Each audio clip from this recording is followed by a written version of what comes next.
Up. It looks like she went to shake his hand, and he did not. He did not take it. Thank you very much. Thank you. Thank you very much. Madam Speaker, Mr. Vice President, members of Congress, the First Lady of the United States.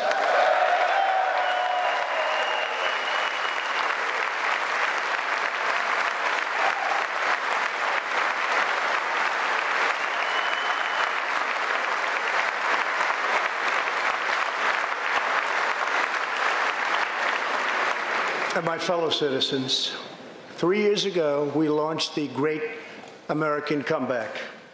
Tonight, I stand before you to share the incredible results.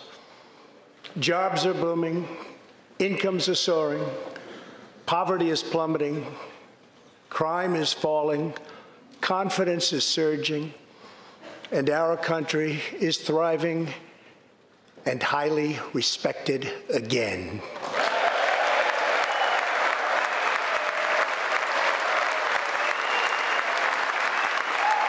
That sent goosebumps up my spine and my skin, and it just really made me feel great about the future direction of this country.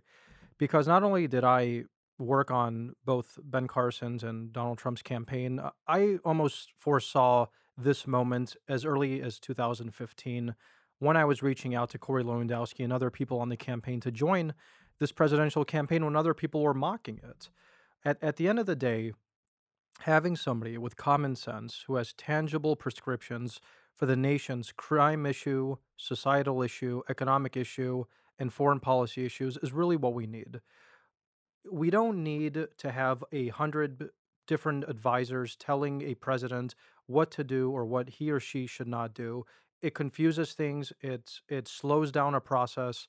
And if you have a president who prefers transactional relationships with foreign countries or even with dealing with Congress or common sense issues like the president just described, you're going to see much faster responses to these different problems, and they're going to be addressed in a much more positive and quick way. So when I saw the Speaker of the House, Nancy Pelosi, not only disrespect and not introduce the president properly the way she should have, and then later on, as you'll see in some clips we're going to play, not stand up, clap about the positive benefits of the Trump agenda on everyday Americans, it really struck me as odd because the government is there to serve the people. The people don't serve the government. And while you can have policy differences if you're a Democrat or Republican, that's absolutely wonderful, and that's the best thing about our country. But when the president is describing people getting off of food stamps, the illegal immigration halting, and the jobs being created and wages going up, and the killing of people like Soleimani, who were basically enemies of our great country, and the Democrats not clapping for these achievements that shouldn't have anything to do with a partisan issue, really struck me as if I was a Democrat watching that, I'd really wonder what interests are they really interested in serving, their own or mine? So there was before we get into those clips, there was another really emotional aspect of the State of the Union that I have a personal story to tell about, and that's the great Rush Limbaugh. As probably everybody who watched the State of the Union saw yesterday, Rush Limbaugh was awarded the Presidential Medal of Freedom just days after he announced that he had advanced lung cancer, which I think shocked a lot of people. And I understand some people on the left and people who might not know Rush or have never even listened to him, they were quick to come out and call him names and wish bad upon him. And I really think those people have never actually watched his show, because I've watched some of his show before I ever went on his show, and I saw a guy who just loves America, talks about issues in the country, obviously from his conservative angle, but this isn't a racist, this isn't a warmonger, this is somebody who just gives his opinion. There's a reason he became the #1 political radio show host in America over the last decade or so. So Before I get into my own personal story with Rush, I want to show a clip of Rush actually accepting the Presidential Medal of Freedom at the State of the Union yesterday. Here tonight is a special man, beloved by millions of Americans, who just received a stage 4 advanced cancer diagnosis. This is not good news, but what is good news is that he is the greatest fighter and winner that you will ever meet. Rush Limbaugh, thank you for your decades of tireless devotion to our country.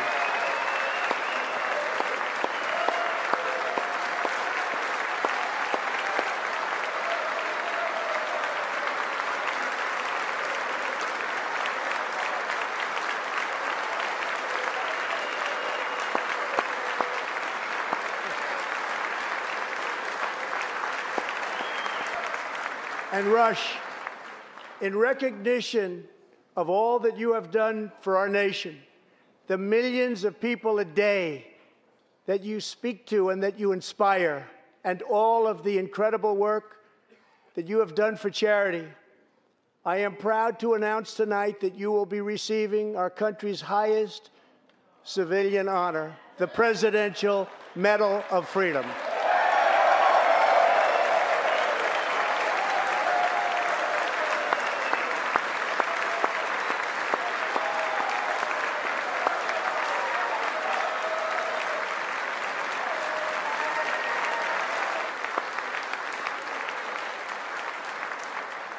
I will now ask the First Lady of the United States to present you with the honor, please.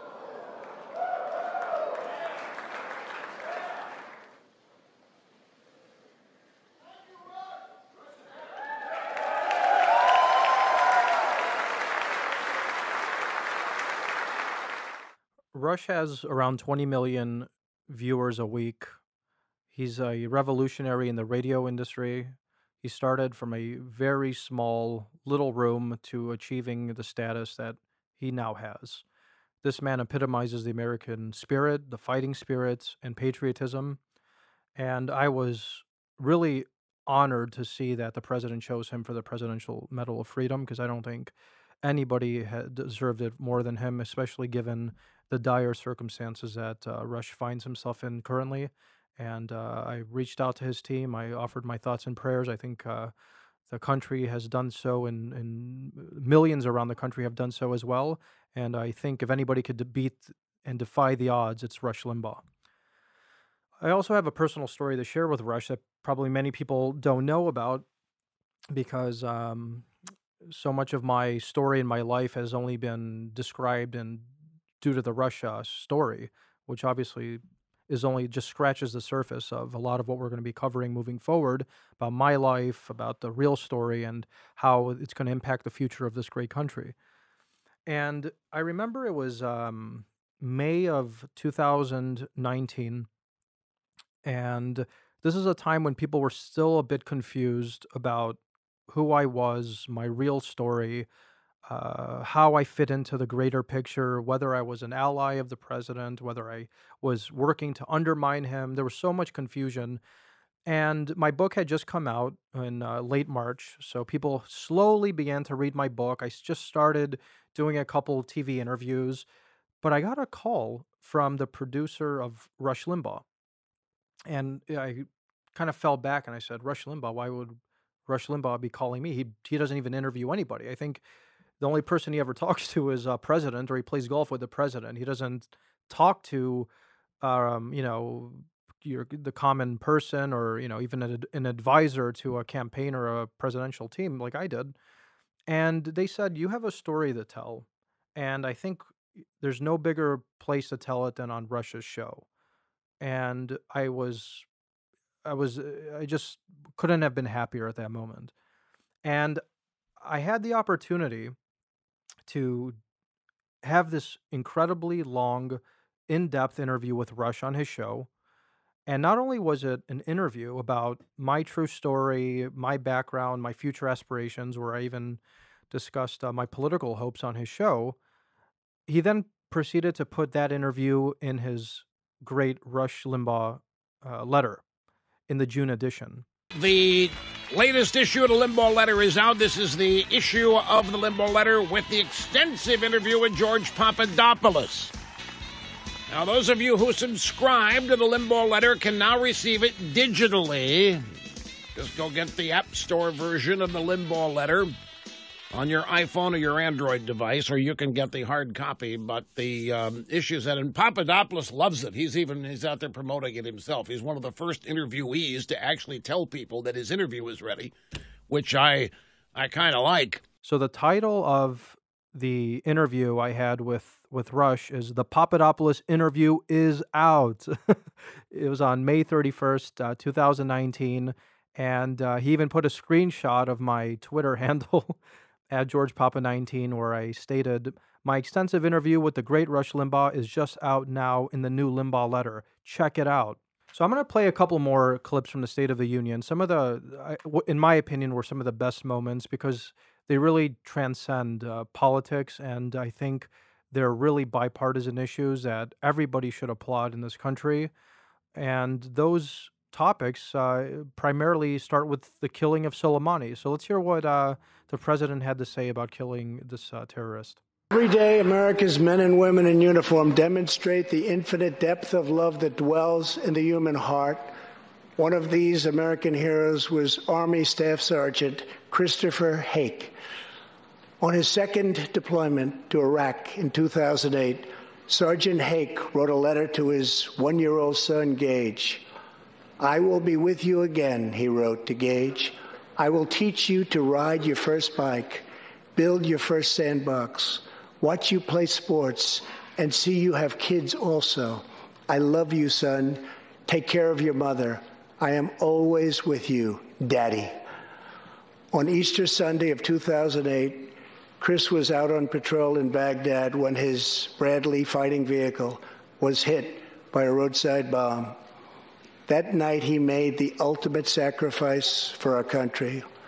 Sergeant Hake now rests in eternal glory in Arlington, and his wife, Kelly, is in the gallery tonight, joined by their son, who is now a 13-year-old and doing very, very well. To Kelly and Gage, Chris will live in our hearts forever. He is looking down on you now. Thank you.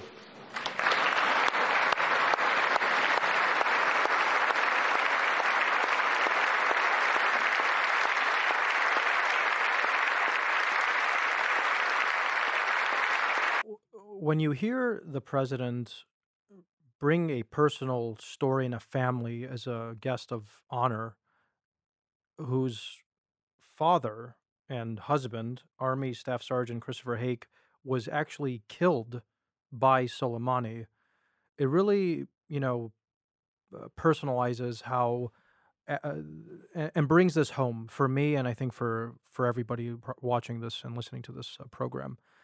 Soleimani had the blood of 600 Americans on his hands. He was responsible for the death of Ambassador Chris Stevens in Libya and thousands of Muslims and Christians and Jews in the Middle East who were caught up in the middle of this proxy war that he decided he wanted to finance and initiate in order to advance his own personal goals and crusade, if you will, against American troops in the region and foreign troops in the region and other elements.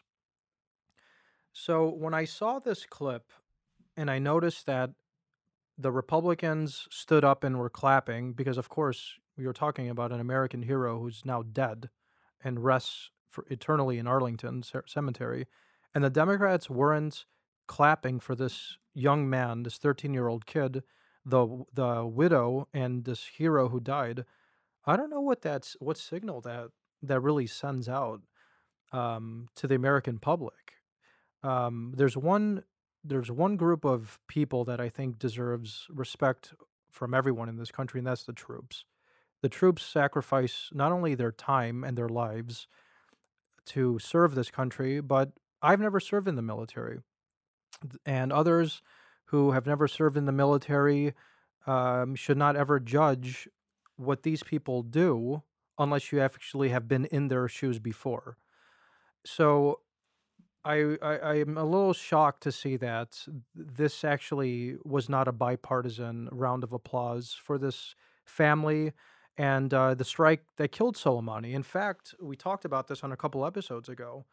Instead of the country rallying around the death of this terrorist who was actually plotting to attack the U.S. Embassy in Baghdad, most of the news networks were channeling and promoting this story that he was a martyr of some sort, that by killing him, the whole region would become destabilized and it would cause havoc in a war with Iran. Of course, as I explained in our previous episode, that never happened. It's not going to happen.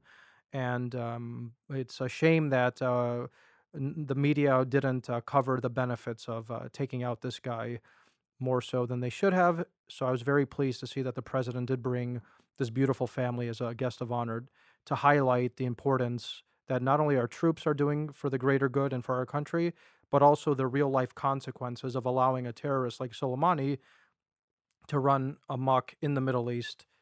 And this soldier, this Army staff sergeant, was just one of the 600 that unfortunately died at the hands of this person.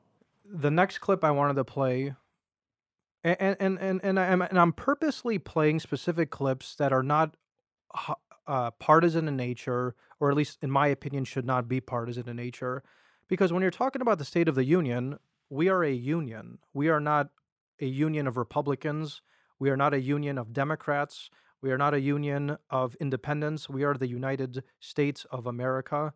And I think when you're talking about this particular issue, which coincides with economic progress, this also should have been something that should have been roundly applauded, but it wasn't.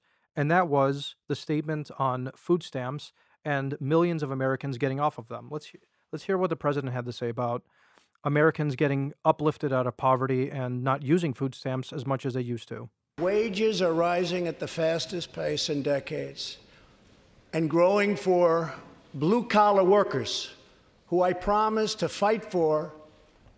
They're growing faster than anyone else thought possible. Nearly 5 million Americans have been lifted off food stamps.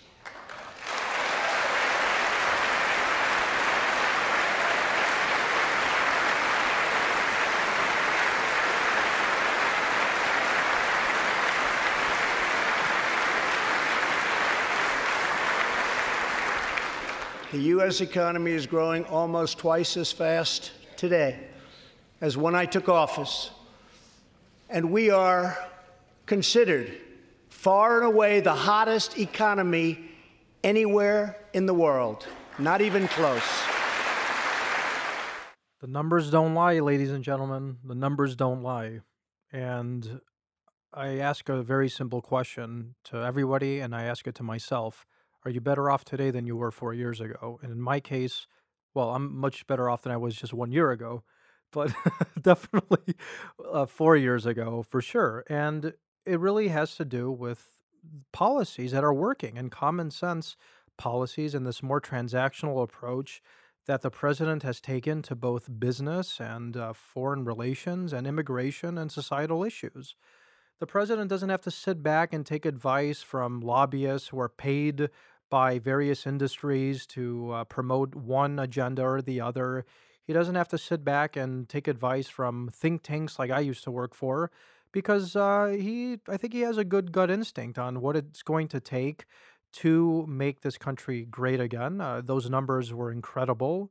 I think that everybody should applaud those numbers, whether you're a Democrat or a Republican, because certainly if the economy was doing great under a Democrat, I'd be very happy as an American because I put my country first.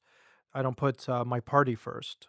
And I've always said that, whether it was on my first couple interviews I gave on TV to the launching of my podcast. For me, America's always first. And the state of the country and the country's interests should always come first, not party. And here's my advice to the Democrats out there.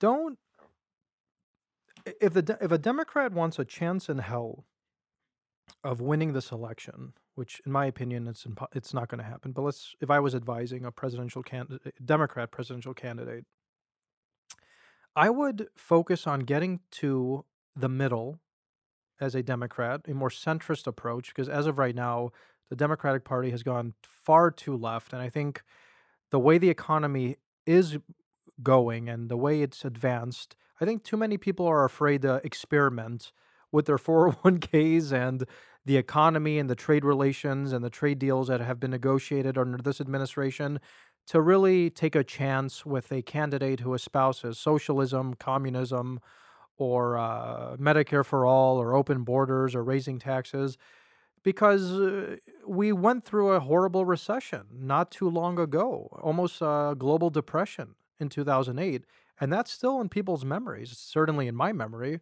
because I was a student back then, and I remember how hard it was to actually get a job out of university. I was very fortunate. I got a job very quickly, but other people, including students who I graduated with, even in grad school, they couldn't even get jobs back then. So when you hear these type of economic numbers, you hear about the rise in wages and unemployment going down for every single demographic in this country, whether you're white, black, Hispanic, woman, Asian, male.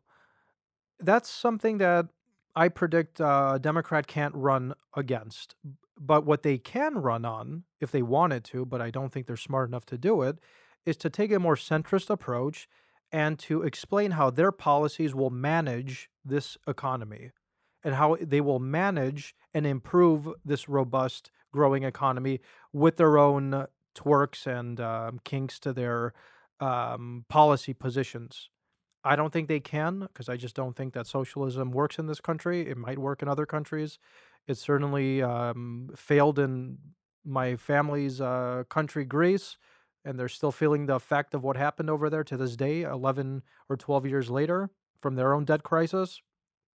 So I just don't think it's going to be possible to really go against these numbers, to actually come to the middle, because as we see in the Iowa caucuses today, and we're going through this very bizarre recount and situation where after 2 days we've only voted up 60% of the numbers. It looks like Bernie Sanders is going to be taking the lead in Iowa. And if Bernie Sanders is going to take the lead, and I respect Bernie, I think he's a great speaker, and I think he believes in what he says, and I like him as a person. I would never vote for him, but I like him as a person. It really is just going to, portend a disaster for the Democratic Party, because even Hillary Clinton hates Bernie. The Democratic establishment hates him, and it's clear that the DNC is the one rigging the show, not the Russians at this point.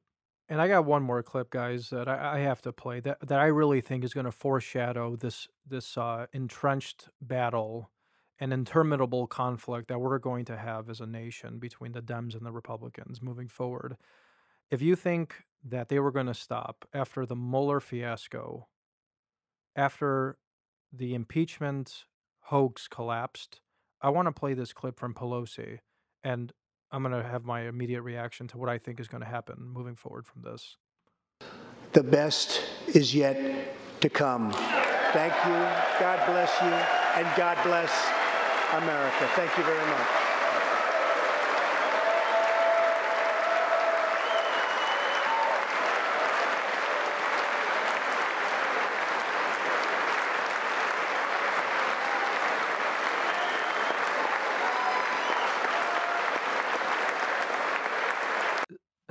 So Nancy Pelosi, after that really, I think, unifying speech with statistics on the president's side, she decides, instead of clapping for what I thought was a very good speech, and I think it was a unifying speech, and I think, as I just mentioned, statistics backed the president's speech, she looked like she was seething. She gets up, she rips up the speech, and doesn't shake the president's hand, doesn't congratulate him. In fact, I think she later on said, "This was the best thing I could have done, considering all the alternatives I was thinking about." So what do I really think is going to happen moving forward? As I mentioned, the Dems lost after Mueller humiliated himself and after I exposed the worst spying scandal in history, and I'm going to continue to expose it moving forward. You had partisan hacks like Comey, who were illegally investigating and spying on us trying to sabotage the president and the candidate before he was even elected. Then you had this impeachment hoax, which started with this whistleblower and other deep state hacks like Vindman and these people who had an axe to grind because the president does not listen to them. As I explained earlier in our show today, the president has his own way of conducting internal affairs and external affairs. He doesn't need to hear the advice of people and nobodies like Vindman or this whistleblower who have studied or have a PhD in from 25 years ago. The president's policies are working. These people felt left out and they had an axe to grind, so they started leaking things in order to set up this impeachment, which we all know was already in the works before even the president was elected.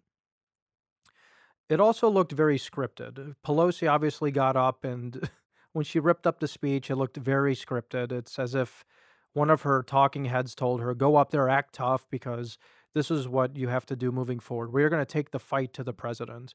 We're also dealing with this impeachment vote. People like Mitt Romney, who's a complete joke, in my opinion. After the president gave him an opportunity to actually be the Secretary of State, he interviewed him. He had nice things to say about him. Romney went there. He took the meeting. He was initially endorsing and supporting the president, and all of a sudden, he's somebody's emboldened him to act as if he's going to become the new face of the Republican Party moving forward after 2020. Him, just like others in the party who are voting to impeach, I think their careers are finished. The Republican Party today, I've always explained, is more transformative. Their virtues are more transformative than ever before in history, and the identity of the party has changed probably forever. We're not going to go back to the Romneys or the Paul Ryans anymore. We're going to stick to this very practical, tough approach that the president has initiated. It works, and you're probably going to see a lot of candidates, not only for Congress like myself, or even the president after this president leaves office in 4 years. That's going to be the new approach. So Romney destroyed his career with his vote. Others who voted for this impeachment are going to destroy themselves. Whether they care or not, that's not the point, but that's my prediction. So besides Nancy Pelosi and her tough woman act, this is another very bizarre video. I mean, it's really Adam Schiff is a deranged lunatic at this point. He's gone on TV probably 500 times over the last 2 years.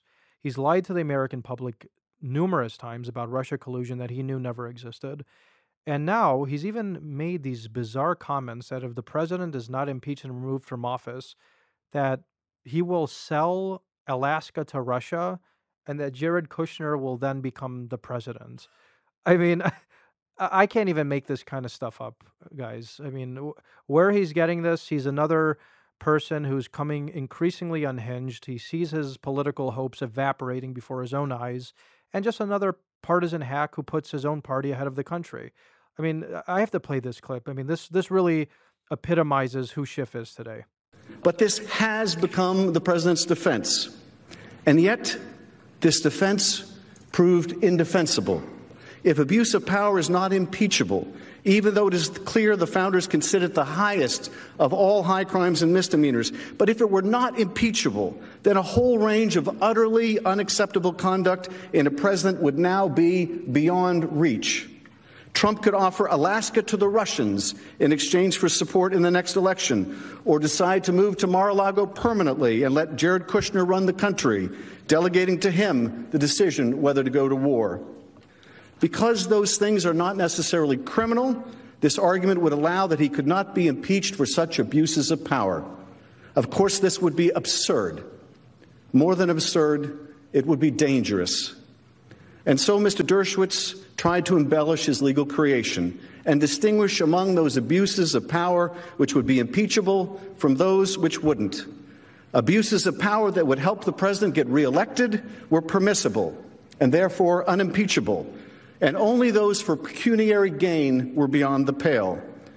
Under this theory, as long as the president believed his reelection was in the public interest, he could do anything, and no quid pro quo was too corrupt. Congressman Schiff, I live in your district. You're my congressman currently. And there's one abuse of power and that's your abuse of power by not actually helping the various homeless people in our great district, in our great city, and just the destitute manner that you've left your own district.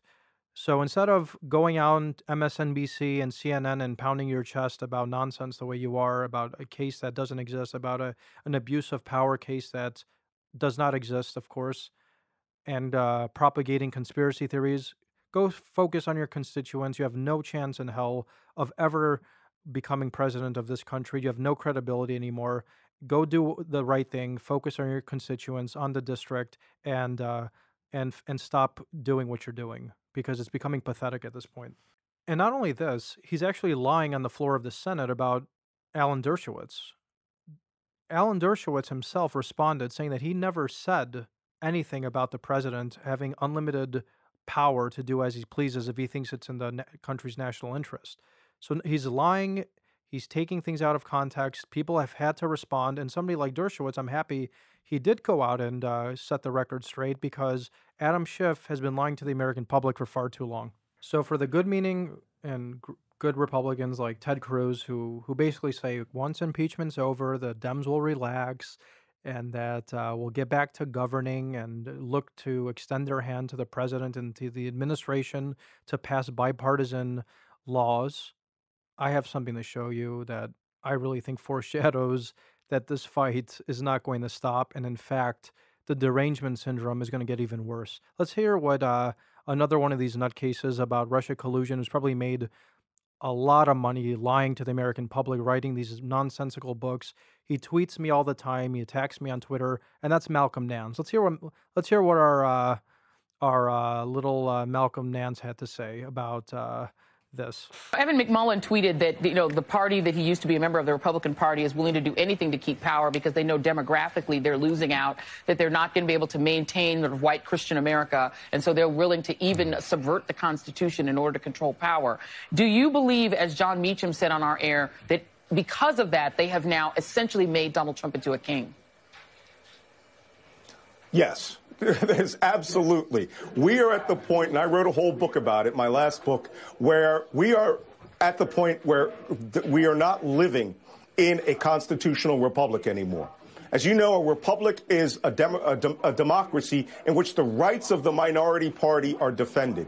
Now what we have is we have a constitutional monarchy or a constitutional autocracy where Donald Trump is the supreme element of this state, like North Korea. And I think that if we don't reverse this in this upcoming election and fight to defend the American Constitution, that will be it for America as we've known it. The brilliant analysis of Malcolm Nance. Does he understand that a constitutional process just took place? The impeachment proceeding is based on the Constitution. They didn't get the votes because there was no abuse of power. The president's team articulated their position, and the House managers did as well. And after both announced and articulated their own strategy and what they wanted to highlight, their own case, I should say, there was a vote. And that vote is going to result in a swift acquittal.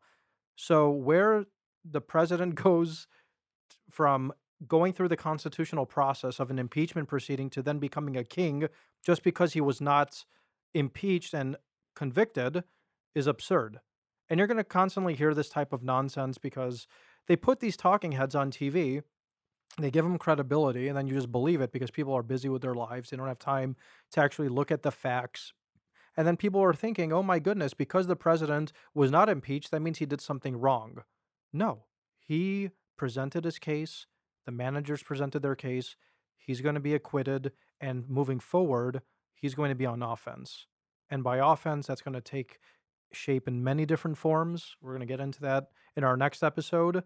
And the Dems, of course, are not going to continue to, they're going to continue this battle against them. I don't think it's going to pacify them. In fact, based on Nancy Pelosi's behavior at the State of the Union and MSNBC's reaction to this, calling him a king and all this type of stuff and trying to reverse the 2016 election so that because people's votes don't matter to these people. At the end of the day, if you don't want the president in office, vote him out. We have an election coming up this year, not next year, this year, in, 10 months? In 10 months.